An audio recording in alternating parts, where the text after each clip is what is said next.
কলকাতার বড়দিনের ইতিহাস।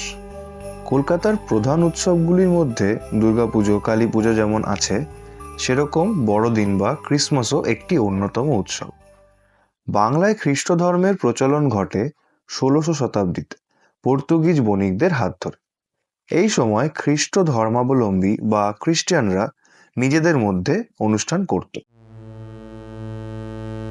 পরে ভারতে তথা কলকাতায় ইস্ট ইন্ডিয়া কোম্পানি রাজত্ব স্থাপন করলে এই অনুষ্ঠানগুলির জৌলুস বৃদ্ধি পায়।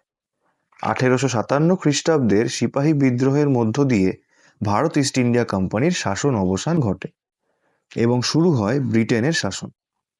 এই সময় থেকে প্রত্যেক বছর ক্রিসমাস ইভ পালন করার জন্য গভর্নর নিজের বাড়িতে পার্টি রাখতেন। এই পার্টিগুলি হয়ে ওঠে বিভিন্ন ইউরোপিয়ান অফিসারদের রাজনৈতিক ক্ষেত্রে উপরে ওঠার চাবিকাঠি। অবশ্য এই পার্টিগুলিতে ভারতীয়রাও আসতেন, কিন্তু তারা সকলেই ছিলেন সমাজের সমৃদ্ধশালী ও বিখ্যাত মানুষজন। ১৭শ শতাব্দীর প্রায় মধ্যভাগ থেকেই বঙ্গের বিভিন্ন জায়গায় চার্চ গড়ে তোলা হয়, যেগুলির মধ্যে saint John's church, saint Paul's church প্রভৃতি বিখ্যাত। এই গির্জাগুলিতে প্রায় ৮০০ থেকে ১০০০ জন মানুষের জায়গা হয়। এছাড়াও অগণিত চার্চ ছড়িয়ে আছে সারা বাংলা তথা কলকাতা জুড়ে। ১৯শ শতাব্দীর গোড়া থেকেই কলকাতায় ইউরোপিয়ান লোকেদের সংখ্যা বাড়তে থাকে। ১৮১০ সালে একটি অনুমান অনুযায়ী সেই সময় বাংলায় প্রায় ৪,০০০ পুরুষ এবং ৩০০ মহিলা ইউরোপিয়ান বসবাস করতেন। এই সময় ক্রিসমাস পার্টিগুলির প্রধান বৈশিষ্ট্য ছিল দুটি। একটি হলো সুস্বাদু খাবারের সম্ভার, যাকে বলা হয় সাপার, এবং অপরটি হলো বল ডান্স। এছাড়া ছিল দামি ওয়াইন এবং আলোর রোশনাই, যদিও এই আলোর রোশনাই শুধুমাত্র মোমবাতির ওপরই নির্ভরশীল ছিল। ১৮০৪ সালে ক্যালকাটা গাজেট থেকে জানা যায়, কোনো এক কর্নেল হারকোর্ট ওড়িশার কটকে অত্যন্ত জাঁকজমক সহকারে ক্রিসমাস পার্টি দিতেন।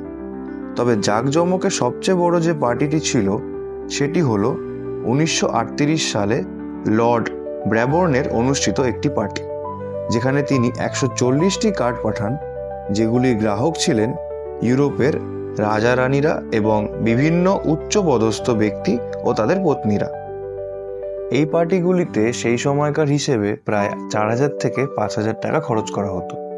মজার ব্যাপার হলো ১৮৫৭ সালের হিসেবে একটি আস্ত টার্কির দাম ছিল ১৪ টাকা। আবার ক্রিসমাস এর বল ডান্সের পার্টিতে ঠিকঠাক নাচার জন্য অনেক পুরুষ ও ভদ্রমহিলারা প্রায় ১০০ টাকা খরচ করে বিশেষ শিক্ষকও রাখতেন, যারা তাদের স্কচ স্টেপ শেখানোর এবং অন্যান্য স্টেপসও শেখানোর দায়িত্ব নিতেন। মেয়েরা মসলিন কাপড়ের তৈরি বাহারি কাপড় পরতেন। পিরামিড অফ গজ নামে এক বিশেষ ফ্যাশনে তাদের চুল বাঁধতেন এবং চুলে লাগাতেন পোমাটাম নামক সুগন্ধি তেল। এই সময় কেনাকাটার জন্য একমাত্র ঠিকানা ছিল হগ মার্কেট, যা এখন নিউ মার্কেট নামে বিখ্যাত। ১ জানুয়ারি ১৮৭৪ সালে নিজের যাত্রা শুরু করে এখনও নিউ মার্কেট সচল। আজও ক্রিসমাস ও নতুন বছরে সবচেয়ে বেশি পদধূলি এখানেই পড়ে। এত জাঁকজমক থাকা সত্ত্বেও প্রচুর গরিব ইউরোপিয়ানরাও এই সময়কার কলকাতায় বসবাস করতেন, যাদের জন্য ক্রিসমাস আর ৫টি সাধারণ দিনের মতোই ছিল। এদের দুর্দশা দূর করতে ১৮০০ সালে একটি চ্যারিটেবল ফান্ড গড়ে তোলা হয়, যার ট্রেজারার নিযুক্ত করা হয় ব্যাংক অফ হিন্দুস্তানকে।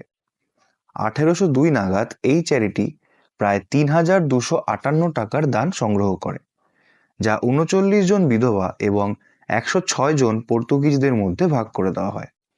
বর্তমানে ক্রিসমাস জনসাধারণের উৎসব হলেও স্বাধীনতার আগে এটি ছিল কেবলমাত্র একটি ইউরোপের উচ্চপদস্থ ও ধনী ব্যক্তিদের মধ্যে সীমাবদ্ধ অনুষ্ঠান।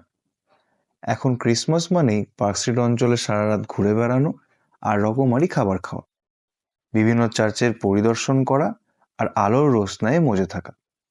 এখন বড়দিন বড়ই নিজের একটা উৎসব, কিন্তু এখনও কলকাতার কোথাও কোথাও সেই ঔপনিবেশিক ইতিহাসের পরিচয় মেলে, যেমন কলকাতার বউবাজারের কাছে বউব্যারাক।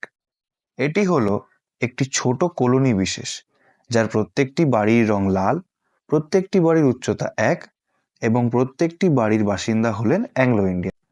বড়দিনের সময় এই পাড়াটির সবকটি বাড়ি আলোর চেকনাইয়ে ভরে থাকে এবং বাড়িগুলি থেকে প্লাম কেকের সুবাস ভরিয়ে তোলে বাতাস। প্রথম বিশ্বযুদ্ধের সময় এই বো ব্যারাক গড়ে তোলা হয়, যেটি ছিল আদতে ব্রিটিশ সৈনিকদের থাকার জায়গা। পরে তারা অন্যত্র চলে গেলে এখানে অ্যাংলো ইন্ডিয়ানরা পাকাপাকিভাবে বাসা বাঁধেন।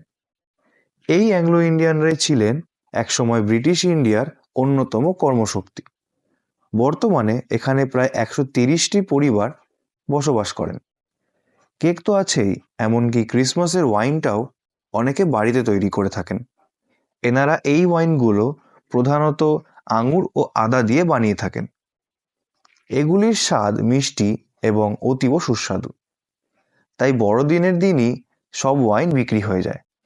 এই অঞ্চলের জে.এন. বড়ুয়া বেকারির ফ্রুট কেক ছাড়া বড়দিন অসম্পূর্ণ। উৎকৃষ্ট মানের উপকরণ দিয়ে বানানো এই কেকগুলি সত্যিই দুর্দান্ত। শুধু কোনো নির্দিষ্ট অঞ্চল বা চার্চই নয়, বিভিন্ন মিশনারি দ্বারা পরিচালিত বা প্রতিষ্ঠিত স্কুল কলেজেও বড়দিন খুবই ধুমধামের সাথে পালন করা হয়। যেমন উত্তর কলকাতার the Scottish church collegiate school, saint Margaret school, Scottish church college, holy child school, দক্ষিণ কলকাতার Don Bosco school, saint Xavier's college প্রভৃতি বিখ্যাত। বর্তমানে বিভিন্ন বাঙালিরা অন্যান্য উৎসবের মতো বড়দিনকেও খুব ধুমধামের সাথে উদযাপন করেন। শিশুদের কাছে 25শে ডিসেম্বরের রাতে উপহার পাওয়া কিংবা ক্রিসমাস ট্রি এনে বাড়িতে সাজানো তো আছেই, এছাড়া বড়দের কাছেও এই একটা দিন বয়ে আনে ছুটি ও আনন্দের বার্তা। তাই কলকাতার জনগণের কাছে বড়দিন খুবই প্রিয় এবং অন্যতম একটা উৎসব।